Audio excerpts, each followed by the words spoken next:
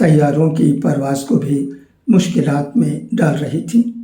نتیجے میں امریکہ جیسے سپر پاور ملک کو پڑوسی ممالک میکسیکو اور کینیڈا کی مدد تک لینی پڑی۔ اتنا سب کچھ کر کے بھی آگ پر قابو نہ پایا جا سکا، اور آگ ہے کہ نئی جہتیں اور نئی سمتیں اختیار کرتی جا رہی تھی۔ داد دینی پڑے گی حفیظ میرٹھی کے تخیل کو، جنہوں نے کئی دہائی قبل آگ کے موضوع پر آگ اگلتی وہ نظم کہی تھی، جس کا ایک ایک شعر آج کے اس ماحول پر حرف بحرف صادق آ رہا ہے۔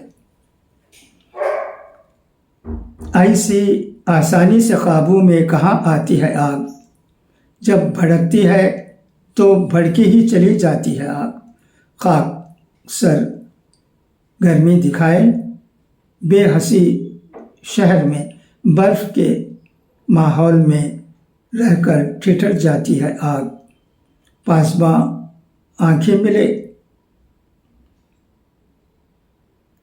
انگڑائی لے، آواز دے، اتنے عرصے میں اپنا کام کر جاتی ہے آگ۔ آنسوؤں سے کیا بجھے گی دوستو دل کی لگی، اور بھی پانی کے چھینٹوں سے بھڑک جاتی ہے آگ۔ حل ہوئے ہیں مسئلے شبنم مزاجی سے، مگر گتھیاں ایسی بھی ہیں کچھ جن کو سلجھاتی ہے آگ۔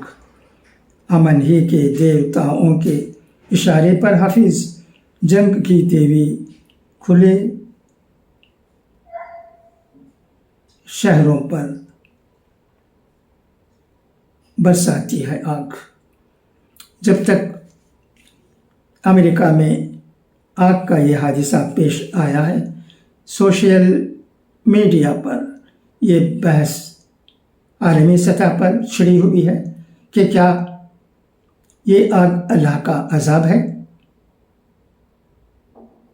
بڑی تعداد ہے جو اسے اللہ کا عذاب مانتی اور کہتی ہے، اور ایسا کہنے اور لکھنے والے لوگ امریکہ کی اس تباہی کو مظلوم غزہ کی تباہی سے جوڑ کر دیکھ رہے ہیں کہ اسرائیل نے غزہ میں ظلم و بربریت کی جو ناقابل تصور داستانیں رقم کی، ظلم کی اس ڈگر پر امریکہ قدم بقدم اسرائیل کے ساتھ کھڑا تھا، اور ایسا سوچنے والوں کے سینے اس وقت اور ٹھنڈے ہو گئے جب تباہ حال لاس اینجلس کا منظر بھی عین تباہ شدہ غزہ کی تصویر پیش کر رہا تھا۔ اس تصور کو مزید دو اور باتوں نے تقویت پہنچائی کہ امریکہ میں اس آگ کے بھڑکنے سے بس ایک ہفتہ قبل امریکہ کے نو منتخب صدر ڈونلڈ ٹرمپ نے پورے مشرقی وسطی خلیج ممالک کو جہنم میں تبدیل کرنے کی دھمکی دی تھی۔ اس دھمکی کے ایک ہفتے کے اندر ہی اللہ تعالیٰ نے ٹرمپ کو وہ جہنم خود اس کے اپنے ملک میں دکھا دی تھی۔ نیز جس وقت غزہ میں اسرائیل خون کی ہولی کھیل رہا تھا، اس وقت بعض امریکی فلمی اداکاروں نے کھلم کھلا اسرائیل کی تائید میں ٹویٹ کیے تھے اور غزہ کے مظلوموں کا مذاق اڑایا تھا۔ لاس اینجلس کی آگ نے ایسی کئی فلمی اداکاروں کے پرتعیش مکانات کو بھی خاک کے ڈھیر میں تبدیل کر کے چھوڑا۔ ان سب واقعات کے پیش نظر مسلمان تو مسلمان، بہت سارے انصاف پسند غیر مسلم بھی اس آگ کو قانون مکافات عمل کی کرشمہ سازی کے طور پر دیکھنے لگے۔ ویسے مظلوم کو حق پہنچتا ہے کہ جب ظالم کے پیر میں کانٹا بھی چبھے تو اسے اپنی آہوزاری کے نتیجے کے طور پر دیکھے۔ لیکن ایک غور طلب بات یہ بھی ہے کہ ایک ہی واقعہ اور حادثے کی دو نوعیتیں ہو سکتی ہیں، کہ ایک ہی واقعہ کسی کے حق میں عذاب اور کسی کے حق میں ابتلا و آزمائش ہو سکتا ہے، اور شریعت میں اس کی مثالیں موجود ہی ہیں۔ چنانچہ صحیح بخاری میں ہے کہ نبی کریم صلی اللہ علیہ وسلم نے قیامت کے قریب پیش آنے والے ایک زلزلے کا تذکرہ فرمایا جو بطور عذاب ان لوگوں کو لاحق ہوگا جو خانہ کعبہ کو ڈھانے کی نیت سے جا رہے ہوں گے۔ ام المومنین نے فوراً سوال کیا کہ پھر بے گناہ لوگ بھی اس کے زد میں آئیں گے؟ آپ صلی اللہ علیہ وسلم نے فرمایا ہاں، مگر ان کا حشر ان کی اپنی نیتوں کے مطابق ہوگا۔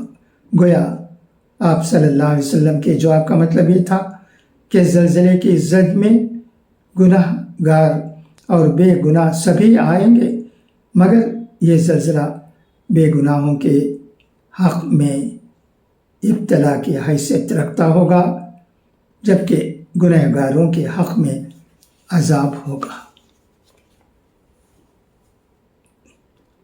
یہاں بھی بالکل یہ بات پوری طرح صادق آتی ہے کہ اسے عذاب کی نظر سے بھی دیکھا جانا چاہیے اور ابتلا و آزمائش کی نظر سے بھی۔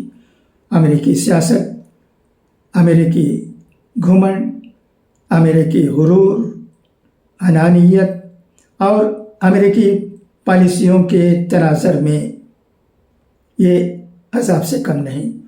البتہ بیچاری عوام کے لیے یہ بڑی آزمائش کی گھڑی ہے، اس لیے ہماری ہمدردیاں عوام کے ساتھ ہونی چاہیے۔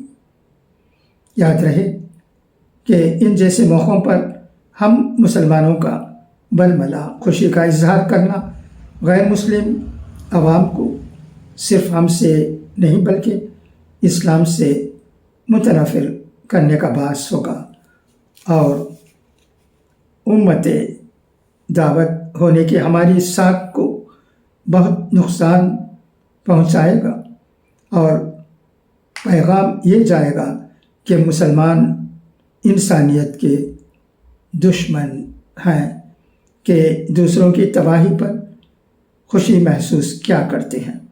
ہماری حیثیت داعی اللہ کی ہے، ہمیں نہ صرف ان مصیبت زدہ انسانوں کے تئیں ہمدردی کے جذبات رکھنے ہیں، بلکہ مصیبت کی اس گھڑی میں حد المقدور ان کی مدد بھی کرنی چاہیے۔ اکنا نامی مسلم NGO نے وہاں بڑی مثالی خدمات انجام دی ہیں۔ قرآن نے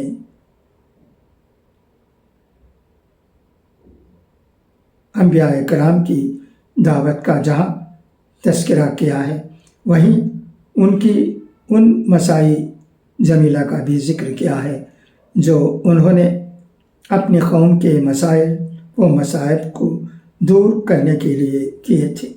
امت مسلمہ کا مطلوبہ کردار یہی ہے، اور یہی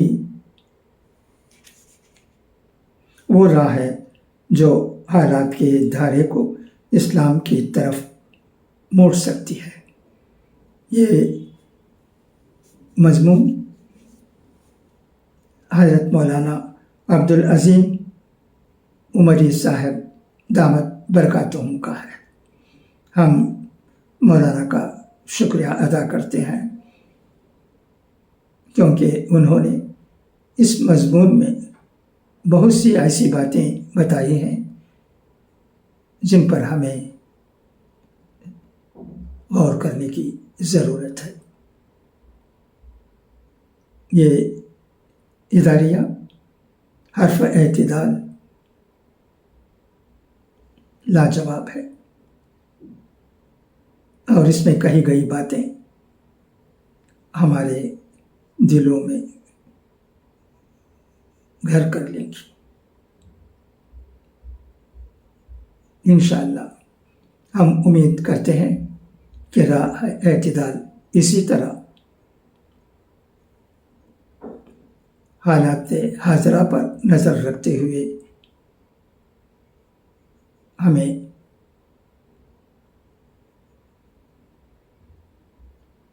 اداریہ دیتے آئے گا۔